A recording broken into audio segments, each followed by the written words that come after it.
and welcome to the Shanti Wellness Show. It's episode number 1, and it's exciting to be here in front of you.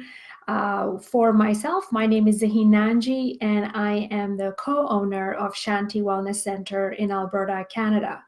We are located in Wetaskiwin, Alberta, which is in central Alberta. So today episode, I thought, being January 2016, as I'm airing this, I thought, what a good way to start the year with just everyone's on eating healthy, staying fit, diets, and things like that. So I thought, why not talk about just eating healthy and mindfully? Now, just so you know a little bit about me as well, I am the author of a couple of books. I wrote Attract Your Ideal Weight, 8 Keys, 8 Secrets of People Who Lose Weight and Keep It Off.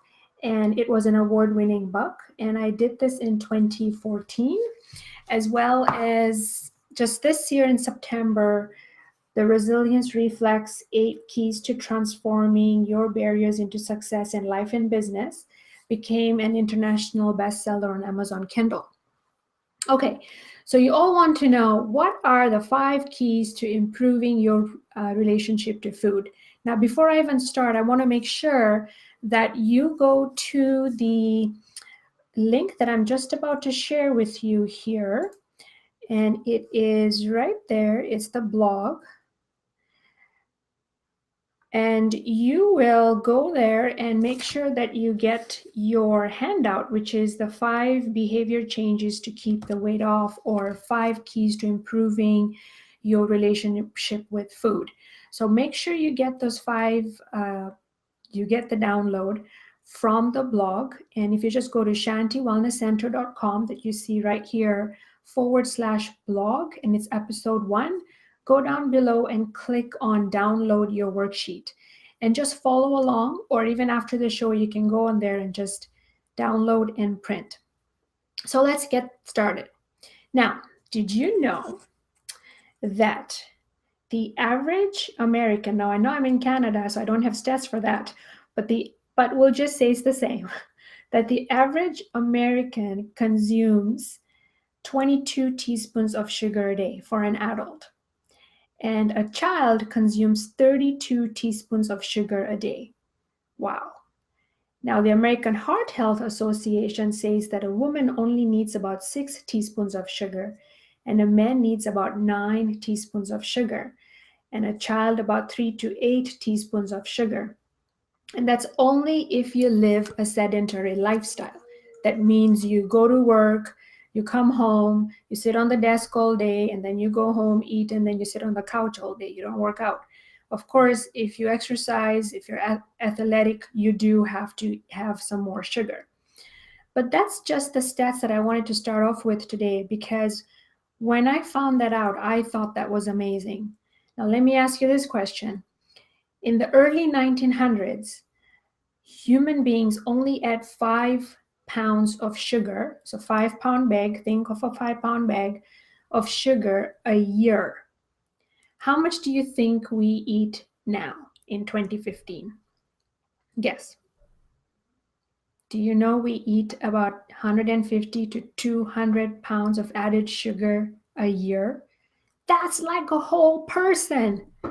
That's a lot of sugar. So take a person who's 150 to 200 pounds and turn them into sugar. That's how much we're having a year.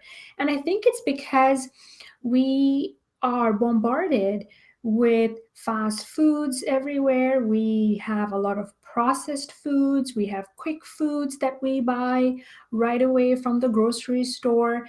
We're on the go, so we don't have time to eat maybe, and things like that. That's why today I thought would be great to give you the 5 keys that you can start implementing every day so you can improve your relationship with food. So let's start with key number 1, which is so simple, but I bet you a lot of us don't do it. And that is this: sit down to eat. That's right. You look at that, sit down to eat. Now let me ask you, how many of you stand and eat and then go do something else, like maybe put the laundry away and then come back and take some more bites, and then do something else, like maybe put the dishes away in the dishwasher, and then come back and take a couple of bites, and then go do something else. I've done that, right? We all do that. But take a moment and then ask yourself, what if I were to sit down and eat? Did you know eating is a behavior? It's an action, right? It's a behavior. And so we need to pay attention to that behavior. And when you sit and eat and look at your food, you are then telling your body, yes, I can see this food and I'm eating it. And your body will say, oh, I can see that. But if you go and come back and go and come back, you'll be restless, and your mind will say, I didn't see you eat all that. Okay? So make sure you sit down and eat. And it only takes about 15 minutes. It's not that much, right? When you're at work, just get away from work, go into the staff room and go and eat, right? If you're at home, just take a moment and breathe for 15 minutes and just sit and eat, okay? I find that the ritual of just sitting and eating my food in silence and just in comfort makes me feel just like calm and relief. And you will find that too if you are on the go all the time. Even when we drive, you don't want that either. But that's my next point. However, sit down and eat, very important, and be fully present with your meal. Okay, number 2 is rate your hunger. Now, again, a lot of people don't know about this, and I came up with the hunger meter when I wrote my book, Attract Your Ideal Weight, because in my research that I did with a lot of people who had lost weight and kept it off, I found that they came up with the way to know when they were hungry and when they were full. So let me share that with you here. I'm going to share my screen with you.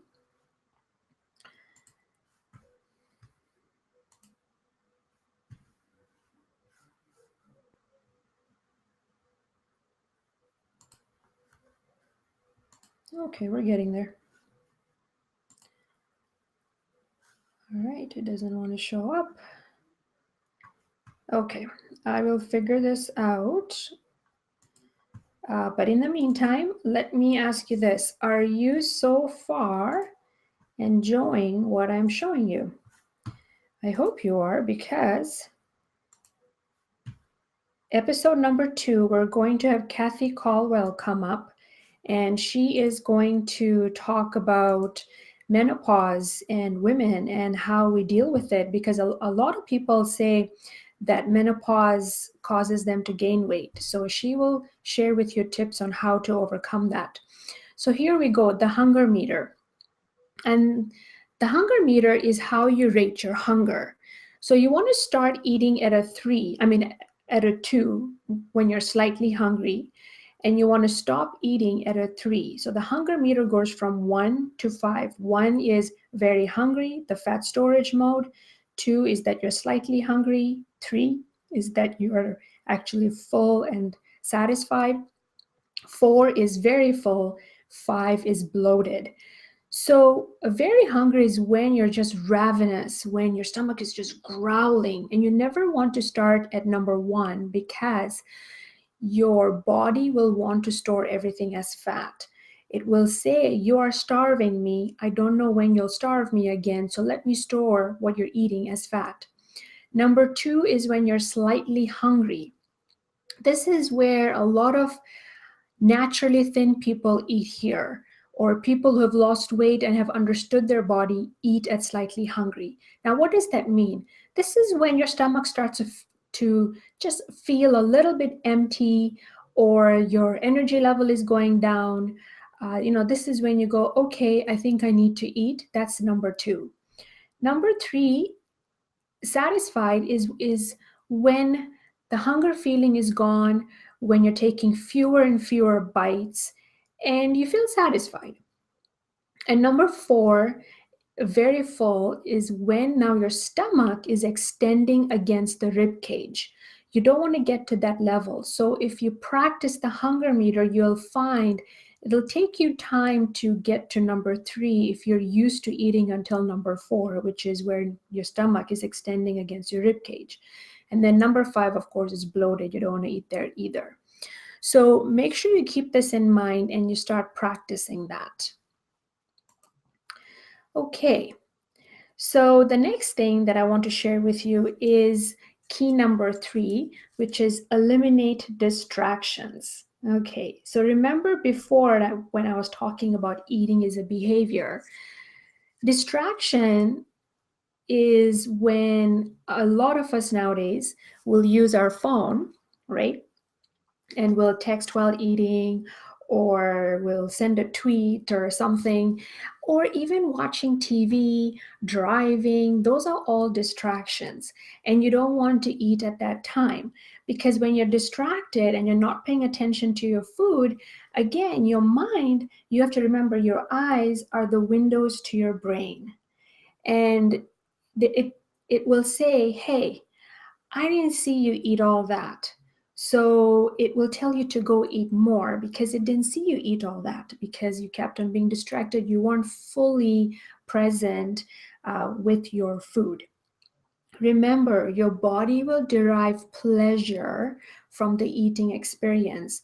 And from the research that I did with a lot of people, again, who are naturally thin or who've lost weight and kept it off, what they said was, I learned how to rate my hunger, but at the same time, I took the time to eat my food, which was key number 1. And key number 3, I eliminated distractions. I was completely with my food and eating it so I could get pleasure from the smell, from the texture, from the taste. All that was important to them. So keep that in mind.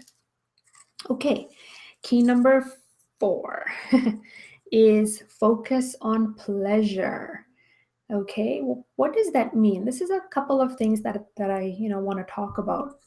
Focus on pleasure is the pleasure that the food gives you. First of all, um, did you know that in India, a lot of people there eat with their hands?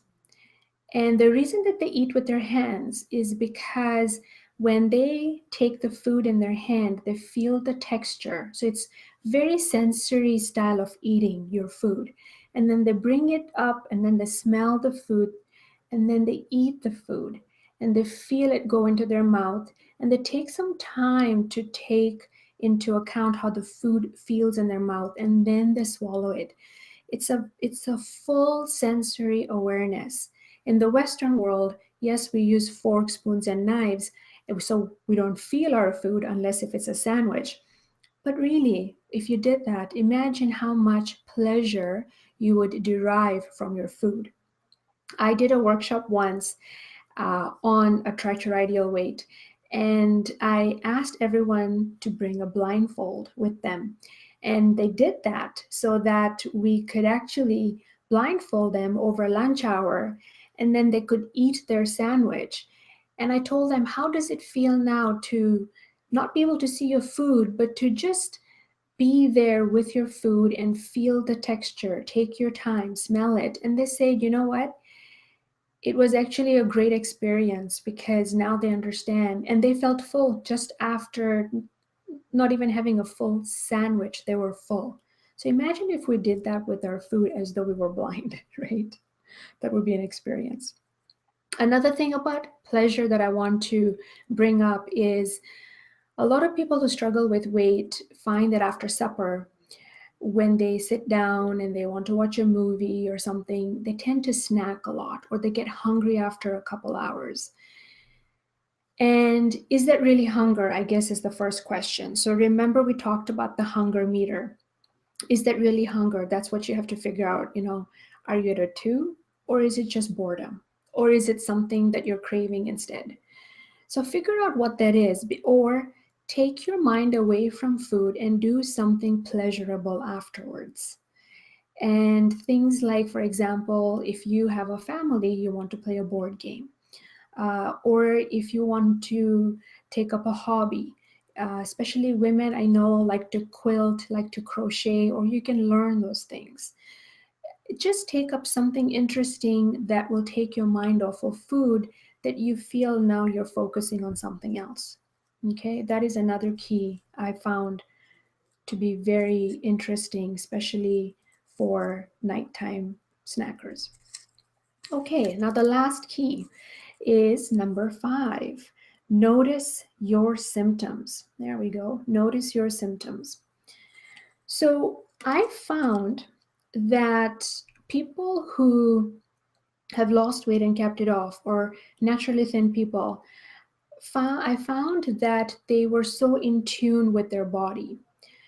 Unfortunately, a lot of people who struggle with weight find that they're more in tune with their mind because of the mental mind chatter that will go on in their mind about, oh, now I feel guilty about eating this, or I shouldn't eat that, or this and that, instead of being aligned with what the body is telling them. So, for example, I know if I eat dairy, especially cheese and milk, I'm in the bathroom in the next couple hours because it doesn't sit well in my body. So that tells me that my body is not able to digest dairy. Same thing happens if I were to order a pasta dish. Sometimes I can eat pasta, but it just depends. I'm not sure what it is, but when I eat out, I am so bloated after. So you just have to be very, very careful that it's not a creamy pasta, probably. So things like that you have to keep in mind. A lot of the research too that I found was how naturally thin people, or people who've lost weight, think about food. When they go into a restaurant and they look at the menu, they take time to figure out how that food that they're going to pick will make them feel after they're done. And they actually process that. But it's so subconscious that they don't know it. And so if they know that they have a meeting or a big thing coming up in the afternoon that they have to focus on, they are not going to have a heavy meal because it'll make them feel sluggish. But a lot of people will go with instant gratification. Oh, on the menu, fries and a BLT will make me feel so good, or it'll really fill me up. But they don't realize how it'll make them feel after. So notice those kinds of symptoms that come up for you, even after you're able to have a meal, but how it makes you feel after, with less energy or sluggish or things like that. And to start off, to understand your body, start with a simple breakfast exercise. And here I have one for you. So, day one, you can start with the boxed cereal and see how you feel in an hour or 2 hours. On the second day, you can have a muffin and a coffee and then see how you feel after an hour or two. Third day, you may want to have a smoothie, maybe a protein smoothie, a fruit smoothie with some almond milk or coconut milk, and see how you feel again. Day 4, try eggs, any style. Day 5, you can have oatmeal or quinoa. Day 6, you can just do fruits and see how you feel after. And then day 7, maybe you can do some juicing with some vegetables and fruits and see how you feel after. I had a client who did juicing in the morning and she said it made her feel full until lunchtime. Now I know with me, I've tried that and I'm hungry by 10:30. So I tend to eat a heavier breakfast with eggs and things like that because that will then keep me until noon. So it all depends on your body. Everyone is different. So you need to know yourself what you can take. But this is a good way to start. Now let me ask you this. Babies, when they're born, they know when they're hungry because they'll cry, and they know when they're full because they will stop eating. No matter how much you force them, they'll just move their mouth and they're done. But something happened along the way as we grew up.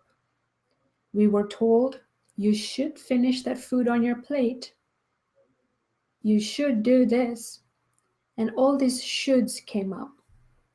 And we started to believe those things.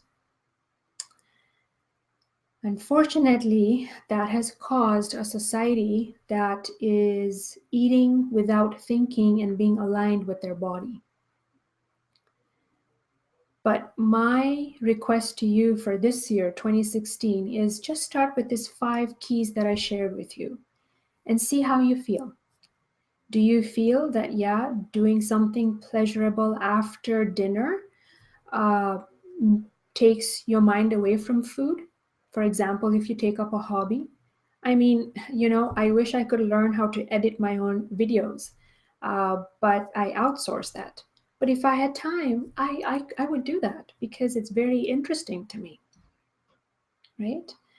Can you start to rate your hunger and figure out where you're at and start to play around with that until it becomes an unconscious part of you, right?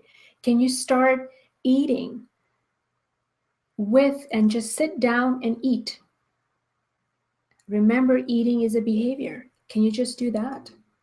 Pick all 5 or pick 1 or 2 and just go with it. And remember to go to our website, shantiwellnesscenter.com/blog, and episode 1. You will find the download 5 keys to improve your relationship with food. This is what you'll get right there, 5 keys to improve your relationship with food. And start that, put it on your fridge and start with that.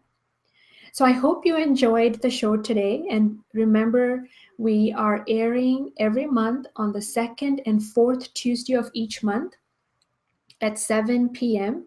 And the show could be 20 minutes, it could be half an hour. So make sure that you join us on January 26th at 7 p.m. And we'll talk to Kathy Caldwell about tips on how to lose weight when you're on menopause. Until then, see you. Bye-bye. And this is Zahin Nanji signing out.